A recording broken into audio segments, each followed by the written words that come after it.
সকল শিক্ষার্থীকে স্বাগত জানিয়ে শুরু করছি ম্যাথ ক্লাস। আজকে আমি ম্যাথ ক্লাসে নবম দশম শ্রেণীর জেনারেল ম্যাথ চ্যাপ্টার 3 সূচক এর সূত্রসমূহ।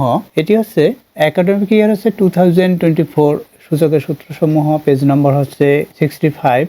এই সূত্রগুলো কিভাবে অঙ্কে প্রয়োগ করা হয় প্রথমে সূত্রগুলো অবগত হই। তাহলে দেখো সূত্রগুলো কিভাবে লিখতে হবে। নম্বর 1, রুট ইকুয়াল আমরা কি লিখি? রুট ইকুয়াল হচ্ছে হাফ, অর্থাৎ রুট ইকুয়াল 1/2 আমরা লিখতে পারি। নম্বর 2, এ রুট ইকুয়াল আমরা লিখতে পারি a to the power half.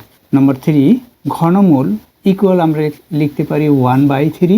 নম্বর 4, এর ঘনমূল ইকুয়াল আমরা লিখতে পারি a to the power 1/3। Number 5, a to the power 0 equal 1। Number 6, a to the পাওয়ার -1 বা ইনভার্স 1, a ইনভার্স 1 বা a to the power -1 equal 1/a, এটা আমরা লিখতে পারি। নম্বর 7, a to the power m into a to the power n equal a to the power m plus n। দেখো এখানে ইন্টুটা আমরা যদি এভাবে দেই, ক্রস গুণন, ডট গুণন না দিয়ে ক্রস গুণন অনুসারে দেই, তাহলে ওই একই কথা হবে। এখানে এই ভিত্তি দুইটি একই, এই পাওয়ারের সাথে পাওয়ার প্লাস হলো। ভিত্তি দুইটি ভিন্ন হলে পাওয়ারের সাথে আর পাওয়ার প্লাস হয় না, সেটা এভাবে হয়। এটা যদি আমরা এভাবে লিখি a to the power m into b to the power n, দেখো এটা ভিত্তি ভিন্ন, পাওয়ারও ভিন্ন, সুতরাং এভাবে হবে a to the power m b to the power n, এভাবে, অর্থাৎ ভিন্ন ভিন্ন বিধায়। নম্বর 9, ভিত্তি দুটি একই, এখন ভিত্তি দুটি ভিন্ন, পাওয়ার দুটি ভিন্ন। এখন যদি ভিত্তি দুটি ভিন্ন হয়, পাওয়ার দুটি যদি একই হয়, অর্থাৎ এভাবে a to the power m into b to the power m, তাহলে কি হবে a b into to the power m, এভাবে।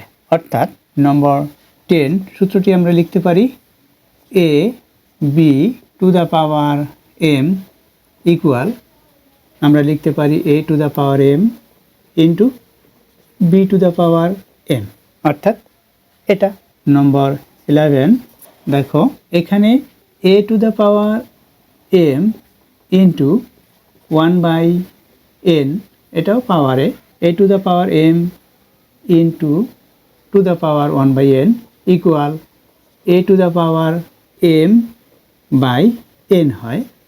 অর্থাৎ এই যে এটা পাওয়ার, এটাও পাওয়ার, অর্থাৎ এইভাবে হলো m ইন্টু 1/n হলে এটা হচ্ছে লব, এটাও লব, এই m এর সাথে 1 গুণ করলে m হবে বাই n হবে, এভাবে। অর্থাৎ এই দুইটা পাওয়ারেই বিধায় এভাবে হলো এটা। নম্বর 12, দেখো a to the power 1/n into to the power m equal কি হবে? এটা যেহেতু পাওয়ার, এটাও পাওয়ার, তাহলে এই পাওয়ারের সাথে পাওয়ার গুণ হলে এটা হচ্ছে লব, এটাও লব, এটার সাথে এটা গুণ হয়, অর্থাৎ a to the power m by n হয়। অর্থাৎ এভাবে হলো a to the power 1/n into m, এটা লব, এখানে এটা লব, এটার সাথে এটা গুণ হয়ে এটা হলো। নম্বর 13, দেখো a to the power m by a to the power n equal a to the power m minus n, এটা হলো। অর্থাৎ এই যে হরের যে পাওয়ার, সেটা যখন উপরে নিয়ে আসলাম তখন মাইনাস হলো, এটা হলো। উপরে যখন নিয়ে আসছি তখন মাইনাস হয়েছে। আবার এটা এভাবেও লেখা যায়, দেখো এই উপরে পাওয়ারটা যদি নিচে নিয়ে আসি, এই পাওয়ারটি যদি আমরা নিচে নিয়ে আসি, তাহলে কি হবে 1/a টু দ্য পাওয়ার, এখানে n আছে মাইনাস m হয়, এভাবে হয়। অর্থাৎ এই পাওয়ারটি উপরে একই, ভিত্তি বিধায় আমরা এভাবে লিখতে পারি। নম্বর 14 কি দেখো, অর্থাৎ ভাগেরটা এভাবে লিখতে পারি a to the power m, এভাবে ডিভাইডেড বা division a to the power n equal a to the power m minus n, এটা একই, ইকুয়াল আমরা এভাবে লিখি a to the power m by a to the power n, অর্থাৎ এটা যা এটা তাই। Number 15, a by b to the power m equal b by a to the power minus m, অর্থাৎ এটা এই যে পূর্বে দেখিয়েছি যেটা এটার মতো করে দেখো 1/a ইনভার্স এটা হলো, তদ্রূপ এটা কি হবে, এটা শুধু বিপরীতকরণ শুধু হয়েছে, এই ভিতরেটুকু বিপরীতকরণ হলো একই রকম। দেখো তাহলে এই সূত্রগুলো যে দেখিয়েছি, এই সূত্রগুলো ভালোভাবে রপ্ত করলে সূচকের কোনো অঙ্ক সমাধান করা অসম্ভব হবে না।